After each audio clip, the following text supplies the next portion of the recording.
नमस्कार प्रिय बंधुगण।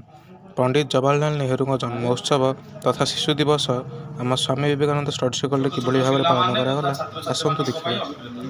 आज हूँ पंडित जवाहरलाल नेहरू पंडित जन्मदिन जन्मदिवस आम समस्त शिशु रोग उत्सव रूप शिशु दिवस रूप पालन कर तुम सका सब विद्यालय जाइए आज जवाहरलाल नेहरू जन्म कर्म उपर आलोचना होती तो आमर ये भगवान श्री रामकृष्ण जगज्जननी माँ शारदा देवी स्वामी विवेकानंद का पारकर्म प्रणाम जनाऊँगी।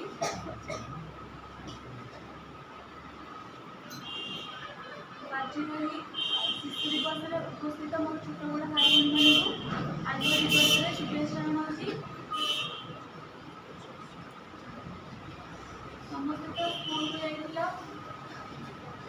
आज हूँ क्या जन्मदिन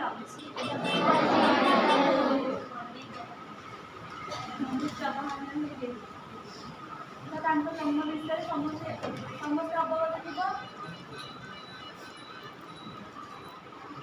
शिशुटे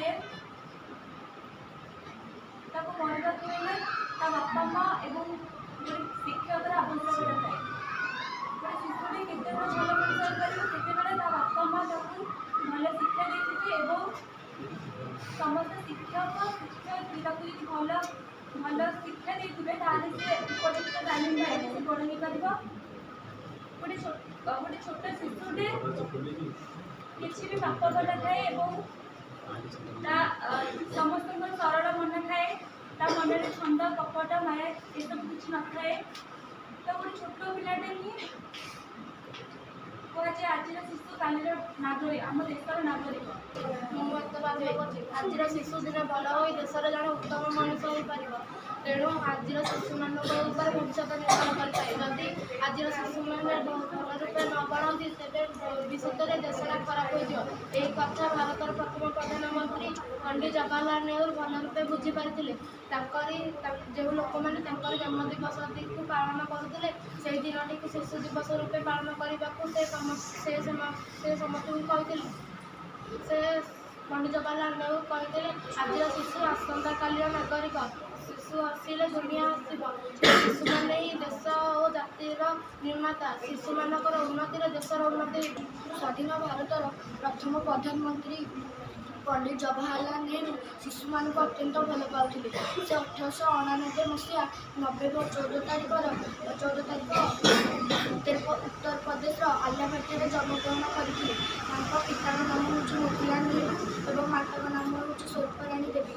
से लंडन में पढ़ी से लंडन में आईन पास करते से बड़ वकिल थे से शिशु मानकर आदर चाचा नेहरू थे परिवार एक धनी परिवार से चाहते विलासपूर्ण जीवन जापन कर किंतु एसबू से नक देश किसी कम करते देश किसी कम करने को बहुत उत्सर्ग थे से 1947 मसीहा अगस्ट 15 तारीख दिन जिते आम भारत स्वाधीनता लाभ कला से प्रथम 14 तारीख शिशु दिवस पालन हो से 1899 मसीहा नवेम्बर 14 तारीख दिन उत्तर प्रदेश आलाहाबाद ठारे आनंद भवन ठारे जन्मग्रहण करते।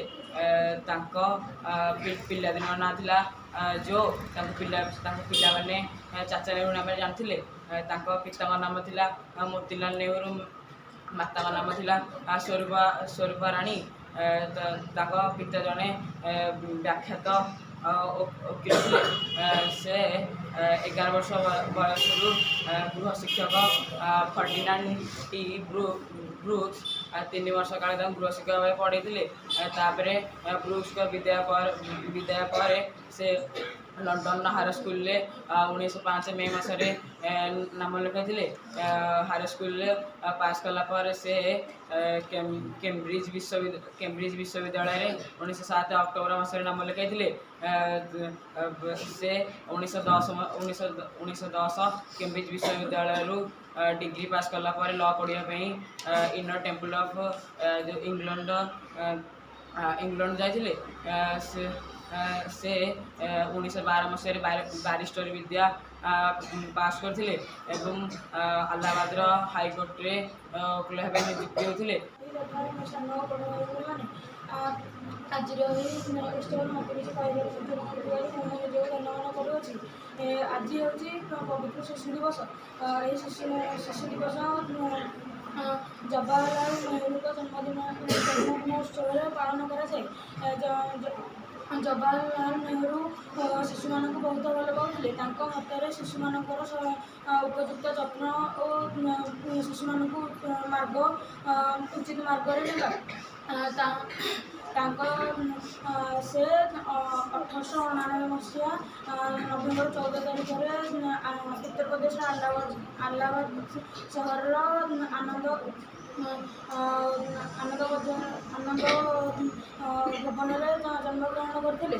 ତାଙ୍କ ପିତାଙ୍କ ନାମ ଥିଲା ମୋତିଲାଲ ନେହେରୁ ଏବଂ ମାତାଙ୍କ ନାମ ଥିଲା ସ୍ୱରୂପା ରାଣୀ। ତାଙ୍କ ବାଲ୍ୟ ଜୀବନ ପ୍ରଯୁଜ୍ୟ ଏବଂ ଐଶ୍ୱର୍ଯ୍ୟ ମଧ୍ୟରେ ବିତାଇଥିଲେ। ସେ ଲଣ୍ଡନରୁ ଆଇନ ପାସ୍ କରିସାରିବା ପରେ 1912 ମସିହାରେ ଭାରତକୁ ଫେରିଥିଲେ। ସେ ଭାରତରେ ଗାନ୍ଧିଜୀଙ୍କ ନେତୃତ୍ୱରେ ସ୍ୱାଧୀନତା ସଂଗ୍ରାମ ଆନ୍ଦୋଳନରେ ଚାଷ ଦେଇ ବହୁବାର କାରାବରଣ ମଧ୍ୟ କରିଥିଲେ। ଶିଶୁ ଦିବସକୁ ଜବାହରଲାଲ ନେହେରୁଙ୍କ ଜନ୍ମଦିବସ ରୂପେ ପାଳନ କରୁଛେ ଏବଂ ସେ କହୁଥିଲେ କି ଶିଶୁ ଆସିଲେ ପୁରା ଦୁନିଆ ଆସିବ ଏବଂ ଆଜିର ଶିଶୁ କାଲିର ନାଗରିକ। ଶିଶୁ ହେଉଛି ଦେଶ ପାଇଁ ଭବିଷ୍ୟତ। ଦେଶ ପାଇଁ ଶିଶୁଟିର ଭବିଷ୍ୟତ ହେଲେ ଆମକୁ ଶିଶୁ ପାଇଁ ବହୁତ କିଛି କରିବାକୁ ପଡ଼ିବ। ପ୍ରଥମରେ ଶିଶୁଟିର ଗୁରୁ ହେଉଛନ୍ତି ବାପା ଓ ମାଆ। ପରେ ଶିଶୁଟିର ଗୁରୁ ହେଉଛନ୍ତି ତାଙ୍କର ଶିକ୍ଷକ, ଯିଏକି ଶିଶୁର ମେରୁଦଣ୍ଡ, ଯିଏକି ଶିଶୁକୁ ଗଢ଼ିବାରେ ତାଙ୍କର ଅତ୍ୟନ୍ତ ଭୂମିକା ରହିଛି, ଯିଏକି ଶିଶୁକୁ ଏକ ମନୁଷ୍ୟ ରୂପରେ ଗଢ଼ିଥାନ୍ତି। ଜବାହରଲାଲ ନେହେରୁ ଥିଲେ ଶିଶୁପ୍ରେମୀ।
ममतामयी माटी सेबारे तार जीवन देबा सेबारे तार जीवन देबा रखिबा तार नाटी सुजला सुफला शस्य श्यामला सुजला सुफला शस्य श्यामला आयोए जन्म माटी एई देश एई माटी ममतामयी माटी एई देश एई माटी ममतामयी माटी चिरमलय जार पवन चिर सबुज जार कानन चिरमलय जार पवन जगन्नाथ महाप्रभु के सपनेश्वर महादेव के